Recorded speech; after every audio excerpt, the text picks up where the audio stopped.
জয় বাবা লোকনাথ।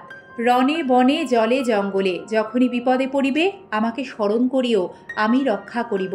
বাবা লোকনাথের এই বাণীর ওপর আস্থা রাখলে বাবার কৃপায় যে কোনো সমস্যার দ্রুত সমাধান হয়, পূর্ণ হয় ভক্তের সকল মনস্কামনা।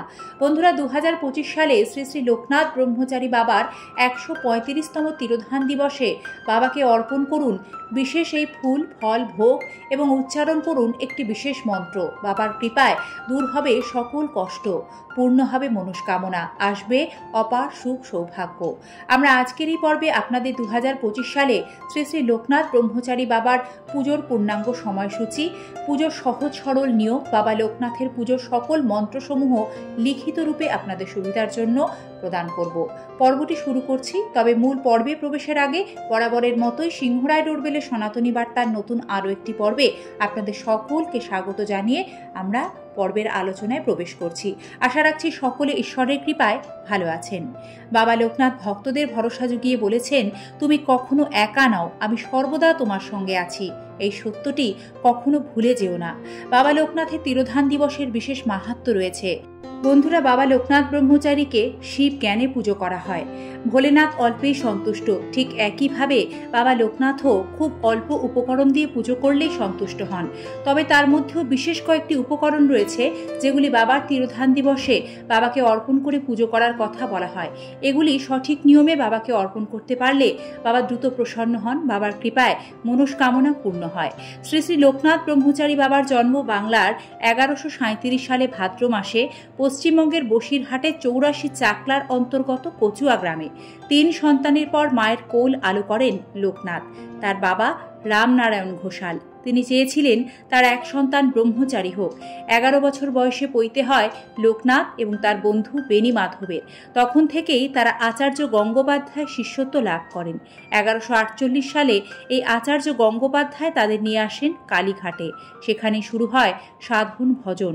সেখানে নাকি দুজনই দীর্ঘ 30-40 বছর একবারই খেয়ে থাকতেন। ভক্তদের বিশ্বাস, দীর্ঘ কঠিন তপস্যা করে লোকনাথ সাধনায় সিদ্ধি লাভ করেন তার 90 বছর বয়সে। 1297 বঙ্গাব্দের 19 জ্যৈষ্ঠ বাবা লোকনাথ তার দেহত্যাগের কথা নিজেই ঘোষণা করে দেন এবং ঠিক সেই দিনেই বেলা 11:45 বাংলাদেশের নারায়ণগঞ্জের সোনারগাঁওয়ের বারুদি আশ্রমে তিনি তার শেষ নিঃশ্বাস ত্যাগ করেন। ভক্তদের বিশ্বাস, এ সময় বাবার বয়স ছিল 160 বছর। তাঁর এই মহাকাল প্রয়াণের দিনটিকেই ভক্তি এবং শ্রদ্ধার মধ্যে দিয়ে স্মরণ করা হয়। ঘরে ঘরে লোকনাথ ভক্তরা পুজো করেন। 19 জ্যৈষ্ঠ বিভিন্ন লোকনাথ মন্দিরে বাবার তিরোধান দিবসের বিশেষ পুজোর আয়োজন করা হয়, দরিদ্র সেবা করা হয়, উৎসব ও মেলার আয়োজন হয়। এই বিশেষ দিনে বাড়িতে বাবা লোকনাথের সহজ পুজোর নিয়ম ও বিধি। বাবা লোকনাথ যেহেতু মহাদেবের অংশ বা অবতার, সে কারণে শাস্ত্রজ্ঞরা বিধান দেন বাবা লোকনাথের পুজো শুরুর আগে মহাদেবের পুজো করে নিতে হয়। মহাদেব প্রসন্ন হলে তবেই বাবার কৃপা লাভ করা সম্ভব হয়। আর মহাদেবের পুজোয় যেমন বেলপাতা লাগে, একইভাবে বাবা লোকনাথের পুজোতেও এদিন বেলপাতা অবশ্যই লাগবে। এদিন সকলে বাবা চরণে একটি হলেও বেলপাতা ভক্তি ভরে অর্পণ করবেন, এতে বাবা অতি প্রসন্ন হন। বাবার ভোগে কি কি নিবেদন করবেন?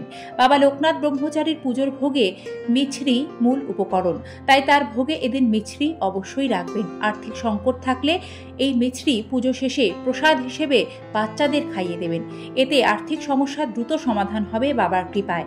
জানা যায় পোলাও কিংবা পনির নয়, ভাত, ডাল, চচ্চড়ি বা খিচুড়ি, লাবড়া, চাটনি বা সব রকম সবজি সেদ্ধ দিয়ে তৈরি গোবিন্দভোগ চালের ভাত বা বাল্যভোগ বাবার প্রিয় খাবার। বাবা লোকনাথের মিষ্টি ভোগে তাকে নিবেদন করতে পারেন পায়েস, অমৃতি, যে কোনো সাদা রঙের মিষ্টি।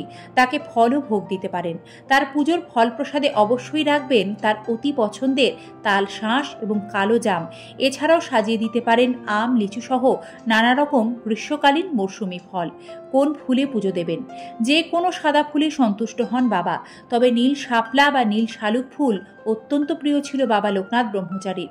তাই এই বিশেষ দিনে একটি হলেও নীল শাপলা জোগাড় করে বাবার চরণে ভক্তি ও নিষ্ঠার সাথে এই মন্ত্র উচ্চারণ করে অর্পণ করুন, পূর্ণ হবে সকল মনস্কামনা।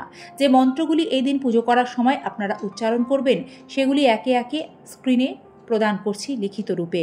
বাবা লোকনাথ ব্রহ্মচারীর প্রণাম মন্ত্র: ওম যোগীন্দ্রায় নমস্তভ্যং ত্যাগীশ্বরায় বৈ নমঃ ভূমানন্দ স্বরূপায় লোকনাথায় নমো নমঃ নমামি বারদিচন্দ্রং নন্দন কাননেশ্বরম হরিম নমামি ত্রিলোকনাথং লোকনাথং কল্পতরুম ওম নমঃ শিবায় শান্তায় করনেত্রায় হে তবে নিবেদয়ামি চত্মানং গতিস্তং পরমেশ্বর নমস্তে গুরুরূপায় নমস্তে ত্রিকালদর্শিনে নমস্তে শিবরূপায় ব্রহ্মাত্মনে নমো নমঃ।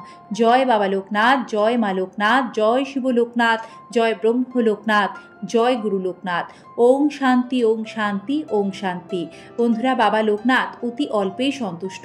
তার পুজো করলে সংসারে দারিদ্র্য যোগ দূর হয়।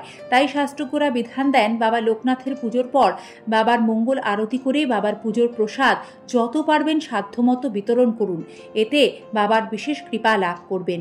এবং এই পুজোতে যদি কোনো নিয়ম বা উপকরণে খামতি থাকে তা পূর্ণ করবে একজন ভক্তের মনের শুদ্ধ ভক্তি, বাবার প্রতি পূর্ণ আস্থা ও বিশ্বাস।